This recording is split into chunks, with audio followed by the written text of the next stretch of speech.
Good morning, metalheads of the internet, and happy Halloween. Not quite yet, but we're almost there. It's the spooky season. It's the spooky time of the year. So I'm here. Anna is here. Hi. Say hello, Anna. Chompy Hi. is here. Hi, Chompy. There's a Gengar in the background. Why don't you show off your Gengar for a moment? Look at this. We're all dressed up and ready for Halloween. Today we're going to talk about some albums that we feel are quintessential for the Halloween party season. 10 great metal albums for Halloween is probably what I'll call this thing. Yeah. So, yeah, booyah. Let's do it. But before we do it, that's what she said. This seems like the perfect time to let y'all know to officially announce the Metal Meltdown's very special Halloween party happening on October 30th, not the 31st. We were going to have it on the 31st, but we're actually having an actual party, so no disrespect to y'all. I feel like this is a solid compromise, too, because it's Sunday, so most of y'all will not be at work, which means there's no excuse not to show the fuck up. Isn't that right? Oh, yeah. Hell yeah. The whole thing goes down at 4 p.m. Eastern Standard Time, 1 p.m. Pacific Standard Time. We're going to play some video games. We're going to share some fucking stories. We're going to drink, have fun, eat candy. Chompy might even sing a song or two. Aww. Who knows? What is that being? It's from the rug, isn't it? That's what's being kicked up. Chompy definitely did not eat something in preparation for Halloween. And anything you want to add? It's gonna be lots of fun. It's gonna be fun. Yeah, it's gonna be a good Sunday. We're all dressed up. Dressed up yourself. Fuck it. What are you dressed as? I'm a Spyro. It's Spyro. And I'm a skeleton, I guess. I don't fucking know. I wanted to get one of those big hot dog costumes because they're silly. They're kind of great. They're cute. They're great. Even Thor had one, man. Yeah. That's how great they are. Yeah. Monday. It's Sunday, sorry. Sunday, October 30th. 4 p.m. Eastern Standard Time, 1 p.m. Pacific Standard Time. Be there or be goddamn fucking square. All right, that's it. Let's do this. 10 great metal albums for Halloween. How you feeling? I feel good. Feeling good? Yeah. Y'all comfy cozy? Yeah. You got your stuffy buddies everywhere? We do. Oh my goodness. With that in mind, since you're so excited, why don't you tell us about one great metal album for Halloween? What gets you in the Halloween party spirit? I think my first one is Transmission Zero by Ghoul. I feel like Ghoul in general has like a really Halloween-ish theme because they're just weird monsters. They have the sack over the head. Like they're supposed to be like weird freaky monsters that go around murdering people. In Transmission Zero in particular, it was kind of hard for me to choose because a lot of their songs and their albums have them like murdering people. Like there is like horror audio in there. That's a pretty spooky attribute. Yeah. And Very spooky. I really liked I feel like it's a little bit more thrashier than their other albums. I like that speed and the intensity of it and the horror feel of it. And they're always kind of being a little bit silly and playing around with the characters that they have. And just like listening to this album of like monsters going after people and killing them, and it's a pretty spooky, fun Halloween experience, I think. Hell yeah. I like Ghoul a lot. That's a Yeah. pretty solid choice. What other records were you considering like big time for the Ghoul catalog? I like Dungeon Bastards because if you open up the vinyl copy, it literally has a board game. Yeah, that's one. Yeah, And I kind of like that. that one. I was thinking either Sorry. It's Halloween party. It's Halloween party music that comes with a Halloween party game. Yeah, that Brilliant. It was either that album or Transmission Zero that I was thinking about because it was just like like you said, like it's like a Halloween party game. Booyah! Transmission Zero from Ghoul. That is a solid fucking pick. Well done. High five. All right. Fuck yeah. First up for me, I'm starting off with a bit of a metal classic. It's Abigail from King Diamond. Now, I'm sure as many of you know, King Diamond is a spooky fucking fella. I probably could have picked anything from the King Diamond discography. For that matter, I could have picked anything from the Merciful Fate discography, and I came damn near close for the record. I'm picking this album specifically because this is basically a haunted house in sonic form. The synthesizers and like the ghoulish screams and yelps and like those weird kind of like flamboyant howls that he does. It's very theatrical and over dramatic and kind of corny and silly, but in an endearing way. It does have legit atmosphere to it. All the songs are really catchy. Plus, there's like I don't know if you know this, there's like a really convoluted story that's attached to the album that basically deals with a young couple moving into like an old mansion. Oh, yes. Oh, okay. So I'll spare y'all the great details because it is legitimately somewhat convoluted. But it's this couple that moves into this old abandoned mansion, and it's occupied by ghosts. And there's all kinds of weird little escapades that happen. Like they tell stories about other ghosts that fought in like wars and shit. And there's a part of the album where like one of the ghosts impregnates the young woman and they have to kill it. And it's fucking bonkers. It's so weird. I'll have to go back and listen There's to a that. surprising amount of like detail to this thing. It's like if someone looked at the Haunted Mansion from fucking Disney World and said, what if we made this dumber and more confusing? Again, I probably could have picked anything from King Diamond. Anything. Literally anything. I could have literally picked a song that he did guest vocals on, and that would have sufficed. Like that fucking Room 24 thing with Volbeat, which unironically kind of slaps. I chose this specifically because it literally is about a haunted house, putting it, simply, but irregardless, and it has the feel and the sound of a haunted house. Yeah. Plus, it also just rocks. I will happily play Family Ghost at a Halloween party because it's just a bona fide bop, just like in general and such. Yeah, that's a good one. That's a good one. choice. Yeah. All right, what's the next one for you? What is it? Nightfall by Candlemass. That's a good one. I was debating either Epicus, Doomicus, Metallicus, or Nightfall, and I feel like, okay, I think both of them have a bit of like a creepy kind of over-the-top dramatic aesthetic to it.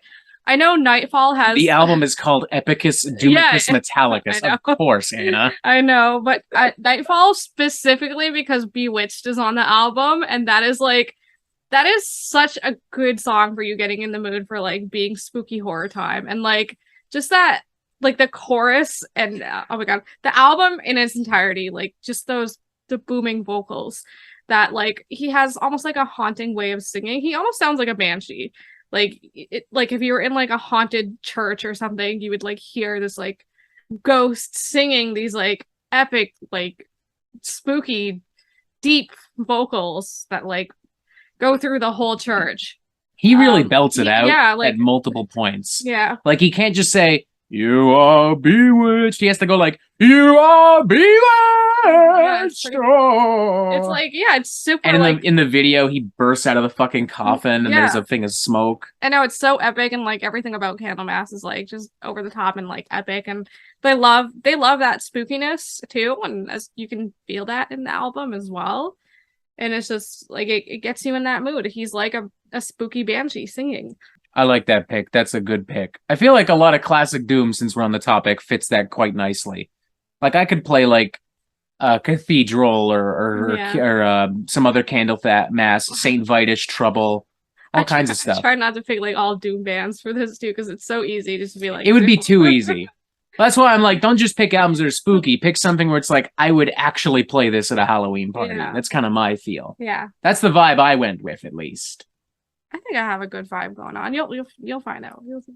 Speaking of good vibes and music that I would play at a Halloween party, this is an album where I'm like, if this isn't playing at the Halloween party, I'm fucking dipping. Straight up. I'm gone. It's Hellbilly Deluxe from Rob Zombie. Yeah. This is another artist where I probably could have picked anything in his discography, including the White Zombie stuff, and I don't think anybody would have objected too hard.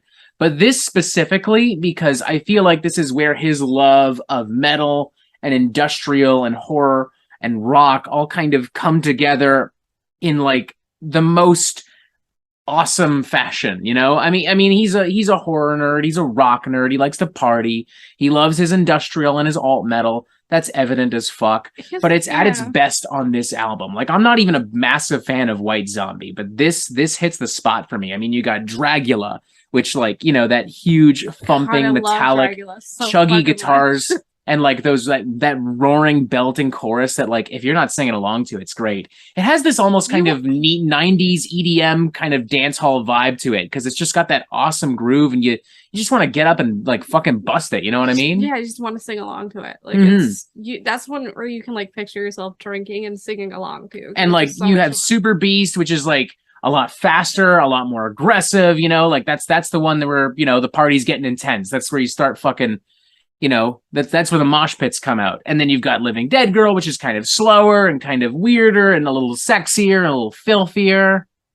And there's a lot of great deep cuts on there. The production is great. Rob's vocals are great. That album just sounds like a bunch of like vampires and monsters and zombies having a full-on fucking rave. Like that's what that album sounds like to me. Yeah, that's okay. So I feel for that reason it is perfect for the Halloween season. And I would also add probably Rob Zombie's best thing in any capacity. I'm including albums he has made and also movies that he's directed. Hellbilly Deluxe is top of easily the best thing he's ever made, in my opinion. Choice. It is a good choice. Thank you. I usually do make good choices. What's your next choice? Will it be as good? I think it's a pretty good one. It's pretty obvious, I feel like, when we're talking about Halloween and Halloween-themed bands. Witchtanic Hellucinations by Acid Witch.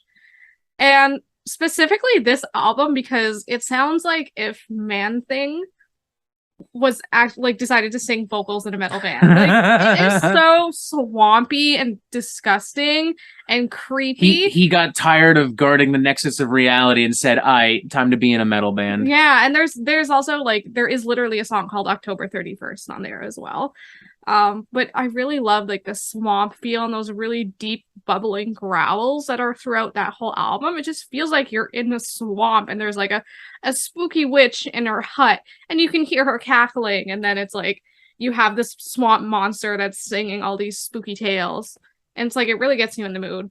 This is another band where it's definitive Halloween. I mean, Acid Witch have gone out of their way to say we are basically a Halloween metal band. They literally can't talk about anything that isn't about Halloween. But I think this is the perfect album to pick because whereas other albums get more diverse, which is great for the record, this one is just so much heavier, so much filthier, so much more gnarly and nasty and gross and fucked up. Like this, I think you put it well. This sounds like a fucking, this sounds like Man-Thing or some kind of other weird swampish creature. Woke up one morning and said, fuck it, I'm gonna be in a Death Doom band now.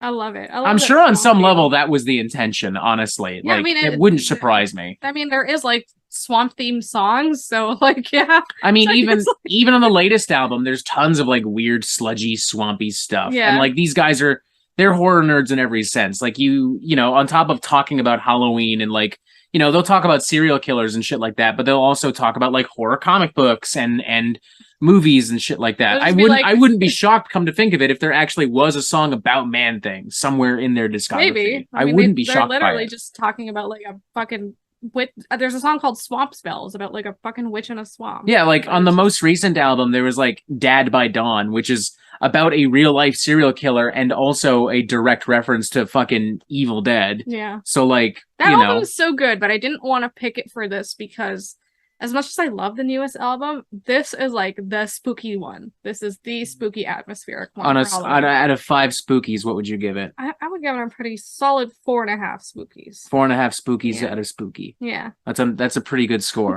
That's a very, very good score. Yeah.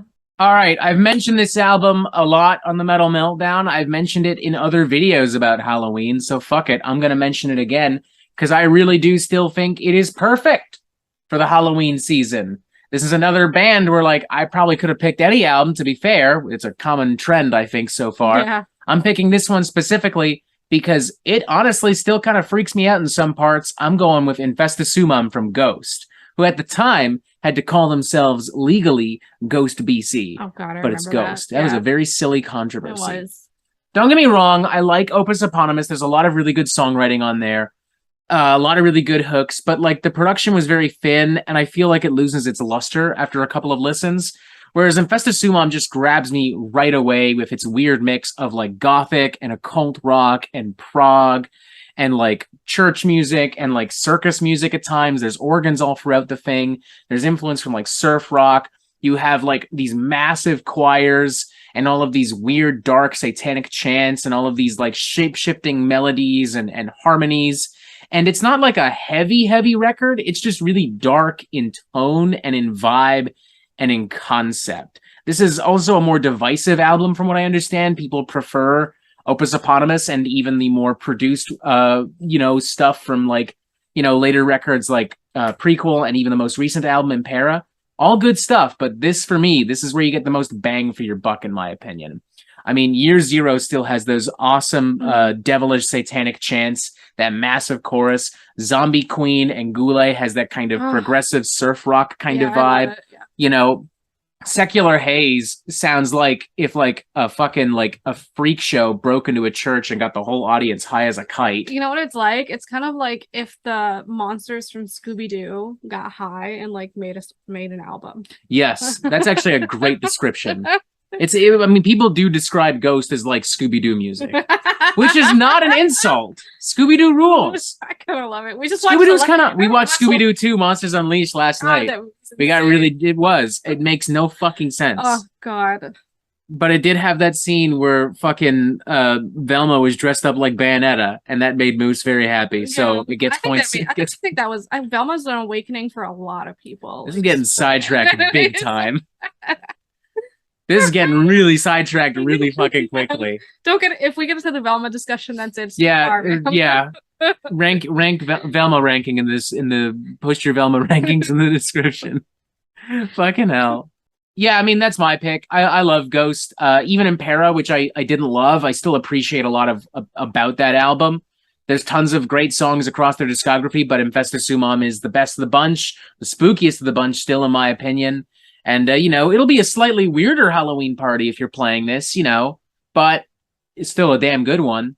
Especially because now, Year Zero, that's like the melody from that's like a meme on TikTok. Yeah, it is. So who knows? You might actually have some normies singing along and shit. It's possible. Ghosts are kind of a big deal right now. It's possible. Yeah. It's possible. Yeah. It's very possible. Yeah. All right, what next? What's on that list? I don't know if anyone else is familiar with this band, Windhand. Have you ever heard of them? I have, yes. Yeah, specifically their self-titled album. I feel like the reason why this speaks to me so much Halloweenness is because I think I was introduced to this album around October, and listening to like just the whole vibe of October and this album like really meshes together really well.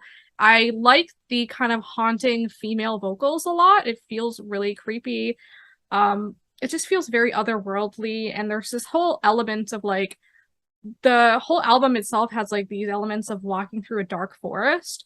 And I love, like, I don't know, I think the female vocals specifically really add like a spookiness factor to me, because she has like a deep voice, but it's very mesmerizing.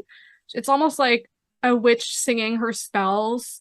And I don't know, I think this is like this album. Whenever I think about like October, I think about this album. That's a great description. It just every single time, like, I think because I was like introduced to this band like in October, September, that I kind of like associate it with that, but it marries so well that I kind of just associate them together. Because I don't know, I like a lot of doom with clean vocals, again, like Candlemass. I'm actually noticing that there's a lot of doom in general on your list. Yeah. But, varieties of doom, but doom nonetheless. I love it. I love like clean female vocals, doom when it comes to doom. And I love like a good, like a deep voice. Like, it just really adds like a whole other element to it, and a whole other story to it, another feeling to it, and it feels spooky and witchy, and I just love it so much. It's been a long time since I really jammed some Windhand, so I can't really comment, but I kind of want to go listen to it, like, now that we're sitting here talking about it. Especially because, like, she has choruses where her voice kind of drones on, and I really like that a lot, and it feels very witchy, and I love it. I love any album that kind of gives me that witchy feel. Hell yeah. Yeah. Little witch. Yeah. Yeah. Yeah. Yeah. That's a good choice. My turn for a good choice. My next album is Mana from previously known as Idle Hands, currently known as Unto Others. Although that is a good choice, isn't it? This you're like, oh shit, I wish I had that choice. This was originally released under the name Idle Hands, so fuck it all. I'm gonna keep calling them that. I mean, I have a hat that says Idle Hands. I mean, the vinyl version I have still has Idle Hands on it. And I remember I bought it online because they were like, we legally have to change our names. We have to get rid of all of this shit. So I got it for like a couple of bucks. Yeah, I got my shit cheap too. Yeah. Hell yeah, high five. Taking advantage of a shitty situation. Fuck yeah. I find that shirt now because it has like a rose on it. It's really cool. It's a long sleeve too. Yeah, with like the hands extending out and shit. I'm gonna dig for that later. It's great. I feel like a lot of people would know about this album because it is more recent and it is very popular, but just in case you don't, this is the debut album from Idle Hands / Unto Others. Imagine like classic 70s post-punk and goth rock, like early 80s too, in the vein of Sisters of Mercy, but mixed with like, you know, like Ozzy Osbourne and the Scorpions and shit like that. Like, it's really is equal parts goth and metal. It really, yeah, like it really is. From those deep, like wailing ritualistic vocals to that like driving heavy metal bass, and like there's a lot of big glossy hooks that could have easily fit on any 80s glam or AOR record, even despite the, you know, the gothic flourish.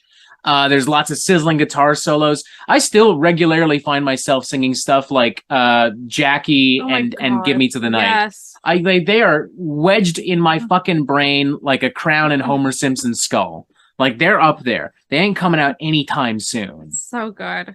Do you know, are they still like touring, or do they do anything? They did an album last year under the new name Unto Others. Yeah, I know that, but like I want to see them live. I mean, probably. I want to see them live. I mean, I don't know. There's this fun thing called COVID. It's tough for bands to tour still. No, but I think if I'm not mistaken, though, they're on tour right now with Behemoth, Arch Enemy, and Carcass in Europe. I would fucking see that. I'd go to that show. That's a great idea for a show. That's great.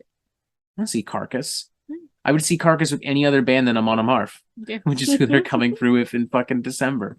Ready to leave early for that? Yeah, we'll stick around for like 2 songs just to see like the new stage show. Who knows? Maybe I'll have another beer. We'll leave early for that one.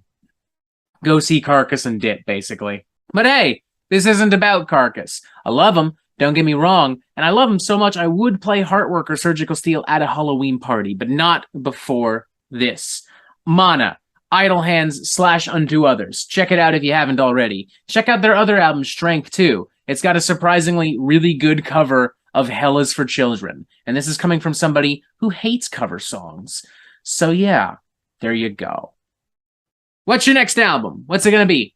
It is The Children of the Night by Tribulation. That's a great one. Okay, I love this album. Yet another band where you probably could have picked any album. I mean, kind of. I almost had their debut, The Horrors, on my list. That's a good. You know what's funny? Like the album before The Children of the Night, like I'm listening to that album, it has like a very black and thrash feel, and then you go to The Children of the Night and it's a total like tonal change. This is closer to Ghost in some ways. Like it's very like occult rock, death rock. I don't care. Like I love all of everything that they release. Like I don't really have any complaints. But this one specifically, this is like a love letter to vampires and vampiric themes. And it's quintessential like Halloween stuff is vampires. And I love like how they just put their whole entire all into like that vampire theme and aesthetic. And they were like, fuck it. Like, you know, we did the black and thrash. We're going to do some fucking vampire shit. And it's literally like if vampires just decided to make music. And it's great. I fucking love it so much. That too, and the album that came after that, and then even the most recent album where the gloom becomes sound. Yeah, it's like they're really, really like embracing that kind of more creepier, spookier, darker feel than like more of like the thrashy elements. Good for them. I like it. I like it a lot. I honestly like the thrashy stuff. I like the spooky shit. I'd say it's closer to like death metal than thrash, the early stuff. But I get it. No black and thrash feel to some of the stuff though. But yeah, this is like not to play the subgenre card on you. No, it's okay. No, it's a great album if you want that kind of vampire aesthetic. And I feel like sometimes with metal bands, I feel like we don't have enough vampiric stuff. Is that weird to say? I mean, I guess feel like we focus more on like monsters and dragons and stuff. Yeah, I Not, like, mean, I don't know. vampires. I guess I don't know. I think about like Type of Negative and Cradle of Filth, Okay, and like there's that. literally a band called Vampire who almost made it onto both of our lists, if I'm not mistaken. We talked about this. Yeah, that's true. Let's just make that an honorable mention. The self-titled album from Vampire. Yeah, that's really good. Since we're on the topic. Yeah. But this has way more of like a way more of an atmospheric feel than the album from Vampire. Mm-hmm. Like it's way more darker. That's why I picked it, because it has that more of like that kind of feel to it. Like it's a great Halloween album. Hence why I picked it. Wow. Is that hence why you picked it? Yes. Is it now? Yes. Okay, just out of curiosity. Hence why you picked it. Is that hence why you picked it? Maybe. Because it's for Halloween. Maybe. My lawyers will be in contact with yours if you're lying. It's part of my eyes. I know. It's almost like that's the point.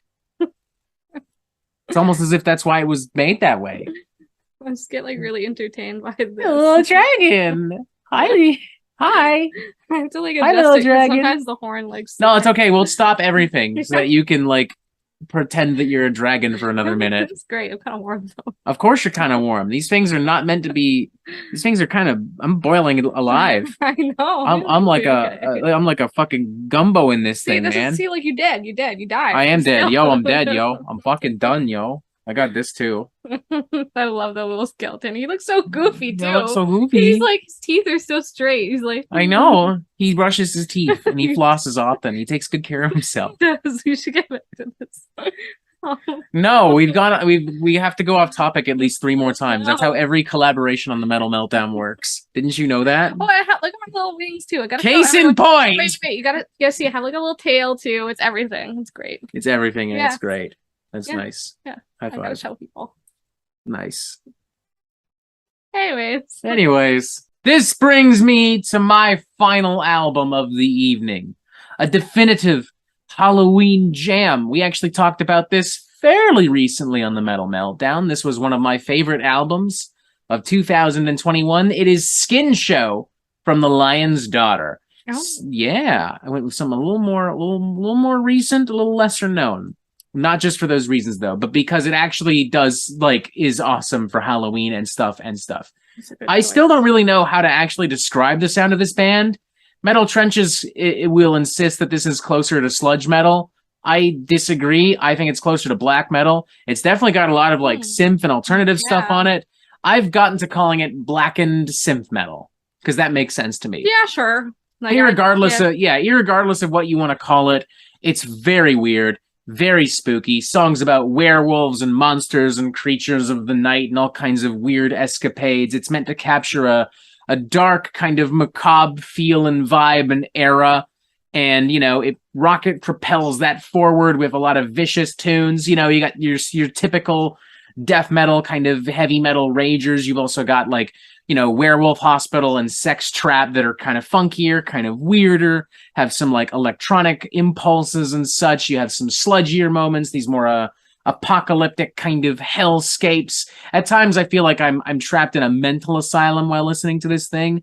It just kind of hits all the moles right on the goddamn head, as soon as it pops its heads up, Lion's Daughter is boom, done. You fucking dead. End of story. And it's just so much fun to listen to. Neon Thief is still one of my favorite songs from last year. I really, really love it. And they also kind of bring in that classic horror vibe too. That song specifically, kind of unintentionally by the Lion's Daughter's own admission, but nonetheless, kind of brings in that classic score from The Exorcist into the main melody and then into the main riff and hook. And it's infectious. I don't know how they turned the theme from The Exorcist into a bona fide metal bop, but they did. And it's awesome. Cool. That's pretty Halloween. That's very Halloween. I want to watch The Exorcist again. I kind of do too. It's a great movie. It's a really good. It holds up. Yeah. It really does. Everything from The Lion's Daughter is pretty cool. I have their prior studio album as well, Future Cult, on vinyl. They did an EP of covers that I actually really love too. Their version of Turbo is surprisingly pretty great. So yeah, The Lion's Daughter, I think it's awesome. I think it's perfect for any Halloween party setting vibe environment. I would play this at a Halloween rager. Yeah. I like it a lot. And I have it on vinyl, so I would fucking be like, oh, it's look at this. Ooh. Because I'm that motherfucker. Yeah. We actually own a lot of the albums we've talked about on vinyl. Come to think of it. I don't think we have that Ghoul one. No, but we have Dungeon Bastards. We do. We have lots of Tribulation stuff. We have lots of we have Idle Hands, King Diamond. I have a Rob Zombie album, but it's a picture disc and it's one of the more recent ones. It is a great picture disc, though. I won't show it here because I might get in trouble. I might get demonetized because it's got lots of tits and naked people on it. That's Rob Zombie. That's a certified Rob Zombie moment for you. All right, what about some honorable mentions? Albums that are very spooky, but, you know, just didn't make this list. Not because we don't love them, but because it's not a top 10 if there are fucking 20 albums. The self-titled from Vampire. Yeah, I feel like that's self-explanatory. I'm going to throw in The Number of the Beast as well from Iron Maiden. That's a good choice. Because it's just filled with bops. I feel like the title track specifically... Yeah. No, it opens with... if I'm not mistaken, it opens with Invaders? If I'm not mistaken. I'm going to look this up in a second. Blending albums. I'm going to look this up in a second. I'm just going to look it up. I don't fucking care. It's our video. What are some honorable mentions? Albums that you would like to include or mention? The Dungeon Bastards one is a good honorable mention as well. Now I'm fucking drawing blanks. Thanks. How is that my fault? When anyone asks me anything, they're like, "Who are you? What's your name?" And I'm just like, you're like, forget everything. Eerily accurate, unfortunately. I was right. Invaders. Then Children of the Damned, The Prisoner, 22, and then Number of the Beast. That kickstarts side 2. Yeah. And then fucking Run to the Hills. Oh, hell yeah. God. Great album. That's so good. Great jams. Maybe just Halloween would be a good because fuck it. I don't know. They don't actually have a lot of spooky stuff in my opinion. That's a good point. They don't. It's just the name. Yeah. I was just like, you know what? Fuck it. It's funny. Kind of fits the theme. Fucking Black Sabbath, probably. Yeah, a lot of the classic stuff, honestly, from Sabbath and Ozzy. Yeah. But... Dio, for that matter. Maybe not so much I don't know. Depends on the Dio record, honestly. No, he doesn't really focus on spooky stuff. I mean, I don't know. Holy Diver kind of spooky at times. Plus, his stuff with Sabbath, like you could play Heaven and Hell at a Halloween party. Maybe some of the Ozzy fucking... Die Young. Even some of the Ozzy solo, like No More Tears specifically is, the No More Tears album is not a Halloween album, but that is definitely a Halloween song. Yeah. October Rust from Typo Negative as well. I think all of Typo Negative. I feel like you're not wrong. I feel like some of the crass humor would like interrupt the flow of a Halloween party. And October Rust is also like a very sensual kind of album with ballads. So while I understand why people would put it on their Halloween party metal album list, I just won't put it on mine. But I respect it because Typo Negative still rules. Basically every Mortician album, because they just 90% of their album is just horror. Oh, yeah. Sounds from horror movies. I mean, duh. Yeah. If a horror movie exists, it's been sampled by Mortician. I didn't put a Mortician album on here because I was like, you know what? I don't know. I feel like it feels really kind of obvious. Yeah. Plus, let's just be honest here. Brutal death metal is not going to kickstart like a party immediately. Yeah, that's true. Unless you're just absolutely fucked out of your mind. Yeah, and I'm talking like you are high as a kite, drunk as a motherfucker. Yeah, that's true. In that case, sure. Fuck it. Mortician. Go nuts. Kill a man. See what happens. That's all I got then. Yeah. Hell yeah. 10 great party metal albums for Halloween at Halloween time party metal. How you feeling? I feel good. Feeling good? Yeah. Fuck yeah. Good job. Good job, Chompy. You didn't do fuck all. You want Gengar? Good job, Gengar. You better not get me demonetized. Nintendo's going to be on my ass. No, it's okay. It might not be. Nintendo really do come after people sometimes. Yes. This is well documented that Nintendo really goes after motherfuckers for like making fan games and shit like that. He's just being here. He's good. He is just being there. But that doesn't really change what I'm trying to tell you. I know. Well, it's too late now. Thank you for watching. Tell us what albums you would be rocking at your Halloween party. This is another video. Thank you for being here, Anna. Press this button to subscribe. We'll see you on Halloween. Bye-bye. Bye. Get fucked.